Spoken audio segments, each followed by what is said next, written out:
So second classification जो हुआ है वो हुआ है on the basis of bearing habit.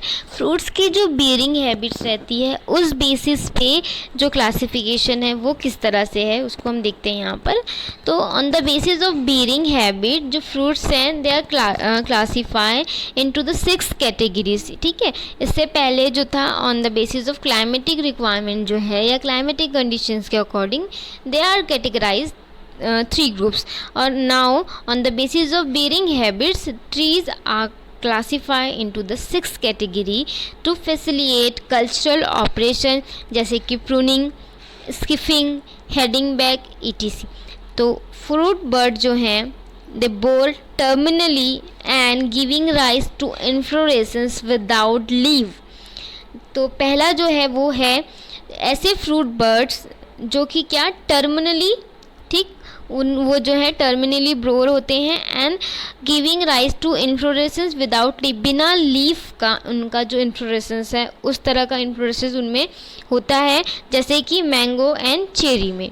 तो याद रखिएगा मैंगो एंड चेरी में जो फ्रूट बर्ड्स रहते हैं वो टर्मिनली बोर होते हैं एंड उनमें जो इन्फ्लोरेसेंस रहता है वो विदाउट लीफ रहता है। देन फ्रूट नेक्स्ट है the fruit bird the born, यहाँ पर जो बोर है वो बॉर्न होगा, सॉरी वहाँ पे आई थिंक टाइपिंग मिस्टेक है। तो नेक्स्ट है कि फ्रूट बर्ड्स जो रहते हैं दे बॉर्न टर्मिनली, और यहाँ पर भी टर्मिनली ये बॉर्न होंगे। इसके अलावा इनमें unfolding to produce leafy shoots which terminate into flower cluster. तो यहाँ पर जो है अनफोल्डिंग जो है to produce they produce leafy shoots जो कि बाद में क्या होते हैं फ्लावर क्लस्टर्स में चेंज हो जाते हैं, जैसे कि है एप्पल, एग्जाम्पल जो यहाँ पर एप्पल है। देन थर्ड है fruit bud they borne terminally and unfolding to produce leafy shoots with flower. ठीक, यहाँ पर जो है इससे पहले टर्मिनेट होकर फ्लावर क्लस्टर बना रहे थे, यहाँ पर जो है अनफोल्डिंग लीफी शूट्स में प्रोड्यूस होंगे और साथ ही साथ उनमें फ्लावर होगा और फ्लावर क्लस्टर भी हो सकते हैं, जैसे कि गुआवा जो कि होता है किस तरह का हो रहा है, टर्मिनली बॉर्न होंगे, उसमें फ्लावर बर्ड्स जो रहेंगे, सॉरी फ्रूट बर्ड्स जो रहेंगे एंड यहाँ पर जो लीफी शूट्स हैं वो फ्लावर या फ्लावर क्लस्टर के साथ होंगे। नेक्स्ट है फ्रूट बर्ड दे बॉर्न लैटरली। ठीक है, यहाँ अब तक हमने टर्मिनल देखा, अब हम देखते हैं लैटरल कैसे फ्रूट बर्ड जो है उत्पन्न हो रहा है। तो फ्रूट बर्ड जो है यहाँ पर they borne laterally and containing flower part only, यहाँ पर केवल और केवल फ्लावर पार्ट कंटेन करते हैं इस तरह के फ्रूट जो ट्री हैं and giving rise to inflorescence without leaves और sometime leaf present, they are reduced in size, जैसे कि सिट्रस आपका एग्जाम्पल है। नाउ मतलब लेटरल होते हैं ना यहाँ पर फ्रूट बर्ड जो सिट्रस के, याद रखिएगा। Fruit bird born laterally and unfolding to produce leafy shoot terminally in flower cluster. This type of flowering is noticed in grape and cashew nut. तो यहाँ पर अंगूर एंड काजू में देखा गया है कि लेटरल बोर्न होते हैं फ्रूट बर्ड्स जो रहते हैं एंड अनफोल्डिंग जो होती है उनसे क्या होते हैं लीफी शूट प्रोड्यूस होंगे जो कि टर्मिनली क्या होंगे उनमें फ्लावर क्लस्टर जो रहेंगे वो रहेंगे। तो इस तरह का ग्रेप्स एंड कैशियो में देखा गया है। Then fruit birds they born laterally and unfolding to produce the leafy shoot with the flower cluster in leafy axils पे, जैसे कि एग्जाम्पल है। थर्ड क्लासिफिकेशन जो है वो किया गया है on the basis of fruit की मॉर्फोलॉजी पे। ठीक है, उनका कैसे वो दिखते हैं, उनका शेप साइज उनके बेसिस पे किया गया है फ्रूट का जो है बोल सकते हैं क्लासिफिकेशन। तो पहला जो है सिंपल तरह के जो दिखाई देने वाले फ्रूट्स हैं, जैसे कि उनमें पहला होता है बेरी जो कि होते हैं बनाना, सिंपल फ्रूट है। बनाना का जो फ्रूट है उसको बेरी बोलेंगे, याद रखना। पपाया इज़ ऑल्सो बेरी और सिंपल फ्रूट है। ग्रेप्स भी बेरी हैं एंड सिंपल फ्रूट्स होते हैं। सपोटा यानी चीकू ये भी सिंपल एंड बेरी में आते हैं। Avocado is also simple and berry fruit. Second जो होते हैं वो मॉडिफाइड बेरी होते हैं। बेरी होते हैं पर उनमें कुछ मॉडिफिकेशन होता है, जैसे कि उनके नेम है डिफरेंट मॉडिफाइड्स के। ब्लास्टुला, ठीक है, ब्लास्टुला जो होता है पोमेग्रेनेट का होता है, जो अनार हैं उनका जो होता है वो ब्लास्टुला होता है। ठीक, यहाँ पर उनकी मॉर्फोलॉजी के बेसिस पे उनको डिवाइड कर दिया गया है।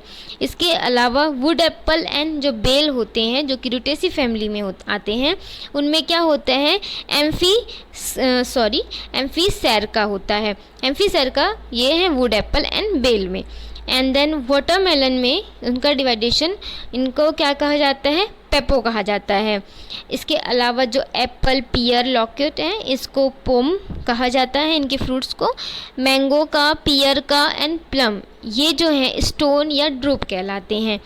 सिट्रस में हेस्पेरिडियम होता है, ठीक, हेस्पेरिडियम कहलाएगा वो। एंड कैशियो, लीची, वॉलनट एंड रामबुटान जो है ये सब नट होते हैं। तो लीची आप याद रखिएगा, this is a kind of nut. Then aonla and carambola, ये जो होते हैं ये कैप्सूल, ये क्या कहलाते हैं, एनोला यानी आंवला, एंड जो कैरम्बोला है ये कैप्सूल होते हैं। देन थर्ड होते हैं एग्रीगेट फ्रूट्स। एग्रीगेट फ्रूट जो होते हैं ये क्या होते हैं, दे आर द, मतलब इससे पहले हमने सिंपल बेरीज देखा, उसके बाद बेरीज में कुछ मॉडिफिकेशन आए। सेकंड, जो बहुत सारे जो बेरीज रहते हैं उनका इटेरियो ऑफ बेरीज जो बोल सकते हैं हम, तो वो एग्रीगेट फ्रूट्स हो जाते हैं। जैसे कि है कस्टर्ड एप्पल, सीताफल, इसके अलावा रेस्पबेरी, तो ये जो होते हैं they are the interior of berries. Then fourth होता है मल्टीपल फ्रूट्स, तो ये क्या होते हैं, साइंकस, जैसे कि फिग का जो फ्रूट है उसको साइंकस बोलेंगे। सोरोसिस जो है वो जैक फ्रूट के फ्रूट को बोलेंगे, और जो पाइनएप्पल है वो भी सोरोसिस कहलाते हैं। मलबेरी जो रहते हैं यानी सहतूत जो रहते हैं वो भी सोरोसिस उनके फ्रूट कहलाते हैं। तो इस तरह से यहाँ पर सिंपल फ्रूट हैं, एंड इसके अलावा मॉडिफाइड बेरीज हैं, एंड एग्रीगेट फ्रूट्स हैं, एंड मल्टीपल फ्रूट्स हैं। On the basis of morphology इस तरह का डिवाइडेशन या कैटेगराइजेशन किया गया है, 4 टाइप जो है कैटेगरीज में डिवाइड किया गया है। तो आज के वीडियो में हमने 3 तरह का क्लासिफिकेशन देखा। पोमोलॉजी क्या है उसकी स्टडी की, पोमोलॉजी को किस वे में किस तरह से स्टडी करते हैं उसको हमने देखा, ठीक है, और क्यों क्लासिफिकेशन इम्पॉर्टेंट है इसके बारे में हमने डिस्कशन किया।